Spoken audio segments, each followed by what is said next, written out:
John ബ്രിട്ടാസിന് കലക്കൻ മറുപടി നൽകിയ കോൺഗ്രസ് നേതാവ് KP നൗഷാദ് അലി. നമുക്ക് ജോൺ ബ്രിട്ടാസിനെ അറിയാം, അദ്ദേഹം രാജ്യസഭാ MP ആണ്. അതിലുപരി അദ്ദേഹം വലിയൊരു വാഗ്മിയാണ്. തന്റെ വാക്ചാതുര്യം കൊണ്ട് എതിരാളികളെ തറപറ്റിക്കുന്ന ജോൺ ബ്രിട്ടാസിനെ പലപ്പോഴും നമ്മൾ കണ്ടതാണ്. എന്നാൽ ജോൺ ബ്രിട്ടാസിന് അതേ നാണയത്തിൽ മറുപടി നൽകിക്കൊണ്ട് കോൺഗ്രസ് നേതാവ് നൗഷാദ് അലി ഇപ്പോൾ ശ്രദ്ധ നേടുകയാണ്. സംഭവം എന്താണെന്ന് വെച്ചാൽ, വേൾഡ് യൂത്ത് സ്കിൽ ഡേയുമായി ബന്ധപ്പെട്ടുകൊണ്ട് ജോൺ ബ്രിട്ടാസും KP നൗഷാദ് അലിയും ഒരു പരിപാടിയിൽ പങ്കെടുക്കുന്നു. ഈ പരിപാടിയുടെ സമയത്ത് ജോൺ ബ്രിട്ടാസ് പ്രസംഗിക്കുന്ന സമയത്ത് അദ്ദേഹം ഒരു കാര്യം പറയുന്നു.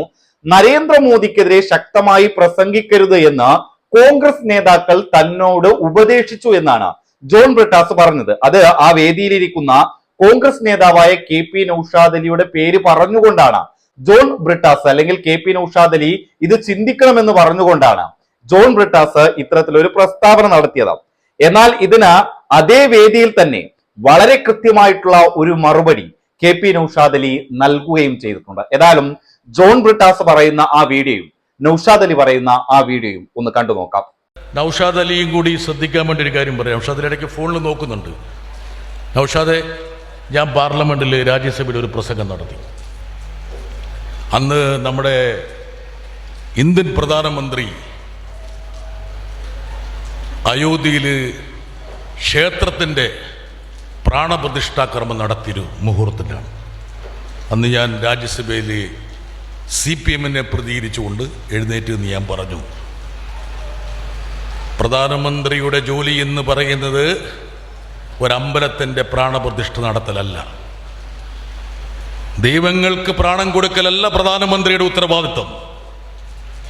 ജനങ്ങളുടെ പ്രാണൻ സംരക്ഷിക്കലാണ് പ്രധാനമന്ത്രിയുടെ ഉത്തരവാദിത്വം. മണിപ്പൂരിൽ നൂറുകണക്കിന് ജനങ്ങൾ പിടഞ്ഞു വീഴുമ്പോൾ അങ്ങോട്ട് പോകാതെ തൻ്റെ ദൗത്യം മറന്നുള്ള ഈ പോക്കിനെ ഞങ്ങൾ അംഗീകരിക്കുന്നില്ല.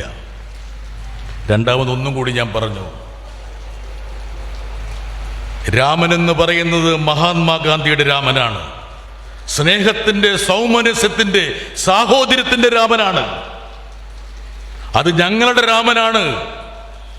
നിങ്ങളുടെ രാമൻ എന്ന് പറയുന്നത് മഹാത്മാഗാന്ധിയുടെ നെഞ്ചിലേക്ക് നിറയൊഴിച്ച നാദൂ രാമനാണ് എന്ന് ഞാൻ പാർലമെന്റിൽ വിളിച്ചു പറഞ്ഞു.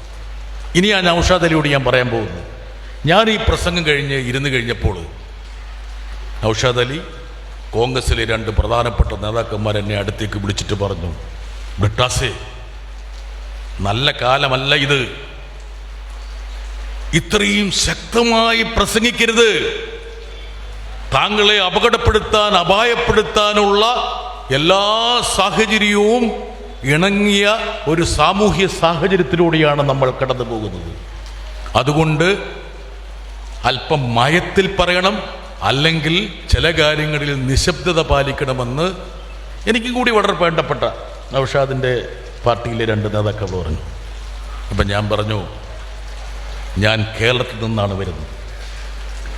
ഞാനെന്നുള്ള ഒരു പൊതുപ്രവർത്തകൻ കേരളത്തിൻ്റെ സാഹോദര്യം നൽകിയ ഒരു ഉൽപ്പന്നമാണ്. എനിക്ക് തിരിച്ച് എൻ്റെ സമൂഹത്തിനോട് പ്രതിക്രിയ ചെയ്യേണ്ട ഒരു ഉത്തരവാദിത്വമുണ്ട്.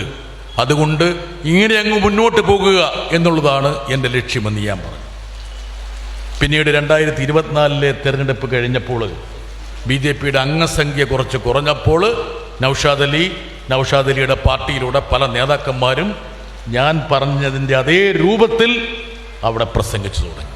എനിക്ക് സന്തോഷമുണ്ട്. ഒരു മലയാളി എന്ന നിലയിൽ കേരളത്തിലെ ജനങ്ങൾ മുസ്ലിമെന്നോ ക്രിസ്ത്യനെന്നോ ഹിന്ദുവെന്നോ ഉള്ള വേർതിരിവില്ലാതെ ഒരു ശരീരമായി മുമ്പോട്ട് പോകുന്ന ആ ഒരു സംസ്കാരമാണ് ഇന്ത്യക്ക് അഭിലഷീയമെന്നും നമ്മുടെ ഇന്ത്യൻ ഭരണഘടന വിഭാവനം ചെയ്യുന്നത് അതാണെന്നും അടിവരയിട്ട് പറയാൻ ഒരുപക്ഷെ കേരളത്തിലെ പൊതുപ്രവർത്തകർക്ക് കഴിയുന്നുണ്ട് എന്നതിൽ എനിക്ക് ചാരിതാർത്ഥ്യമുണ്ട്.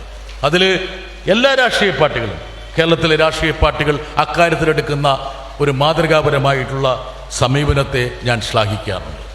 അതുപോലെ ശ്രീ ജോൺ ബ്രിട്ടാസ് MP സംബന്ധിച്ചിടത്തോളം അദ്ദേഹം വളരെ ഉജ്ജ്വലനായ, ആർക്കും അസൂയ തോന്നിപ്പിക്കുന്ന ഒരു വ്യക്തിത്വത്തിനുടമയാണ്. അദ്ദേഹം മാധ്യമപ്രവർത്തന രംഗത്ത് വലിയ വിജയമാണ്.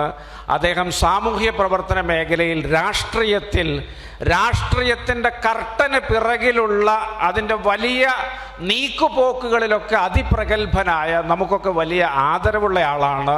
അദ്ദേഹത്തിൻ്റെ രാജ്യസഭയിലെ പ്രവർത്തനത്തെയും പ്രസംഗത്തെയൊക്കെ വലിയ ആവേശത്തോടു കൂടി, വലിയ അതൊരു പ്രചോദനം ഉൾക്കൊള്ളേണ്ടതാണ് എന്ന മനസ്സോടുകൂടി തന്നെയാണ് ഒരു ജനാധിപത്യ മതേതര വിശ്വാസികളൊക്കെ വീക്ഷിക്കുന്നത്. എന്നാൽ ഞാൻ അദ്ദേഹത്തോട് പറയാൻ ആഗ്രഹിക്കുന്നത്, അദ്ദേഹത്തിന് ED 100 മണിക്കൂർ ചോദ്യം ചെയ്തിട്ടില്ല. അദ്ദേഹത്തിൻ്റെ പാർലമെൻറ്റ് അംഗത്വം റദ്ദാക്കപ്പെട്ടിട്ടില്ല. അദ്ദേഹത്തെ ഔദ്യോഗിക വസതിയിൽ നിന്ന് ഇറക്കി വിട്ടിട്ടില്ല. നാടുനീളെ പപ്പു വിളികളോ അല്ലെങ്കിൽ സമാനമായ വിളികളുമായിട്ട് അദ്ദേഹത്തെ ആരും വേട്ടയാടുന്നില്ല. അത്തരത്തിലൊക്കെ വലിയ വേട്ടയാടലിന് വിധേയരാകുന്ന ആളുകൾ ഫാസിസത്തിനെതിരെ വലിയ പോരാട്ടം നയിക്കുമ്പോൾ ശ്രീ ജോൺ ബ്രിട്ടാസും അദ്ദേഹത്തിൻ്റെ സംഭാവനകൾ അതിൽ അർപ്പിക്കുന്നുണ്ട്. തീർച്ചയായിട്ടും അത് സ്തുത്യർഹമായ കാര്യമാണ്. എന്നാലും അദ്ദേഹം ഇവിടെ പറഞ്ഞതുപോലെ ഗുണദോഷിച്ച കോൺഗ്രസ്സുകാർ ആരെങ്കിലും ഉണ്ടെങ്കിൽ അവർക്ക് രാഹുൽ ഗാന്ധിയോട് ആ ഉപദേശം നൽകാനായിട്ട് അദ്ദേഹത്തെ പറഞ്ഞേക്കാൻ ശ്രീ ജോൺ ബ്രിട്ടാസ് ശ്രമിക്കണമായിരുന്നു. ഇനി അങ്ങനെ ആളുകൾ ഉണ്ടെങ്കിൽ അദ്ദേഹം ഇനി അടുത്ത ഏതെങ്കിലും വേദിയിലോ വല്ല എഴുത്തിലോ പ്രഭാഷണത്തിലോ ഒക്കെ ആ പേരുകളൊന്ന് മെൻഷൻ ചെയ്യുകയാണെങ്കിൽ അവരെയൊക്കെ ഒരു നിന്ദയോടുകൂടി കാണാൻ ഒരു കോൺഗ്രസ് പ്രവർത്തകൻ എന്ന നിലയ്ക്ക് എനിക്ക് താല്പര്യമുണ്ട് എന്നുകൂടി അദ്ദേഹത്തെ ഓർമ്മിപ്പിക്കുവാൻ ഞാൻ ആഗ്രഹിക്കുന്നു.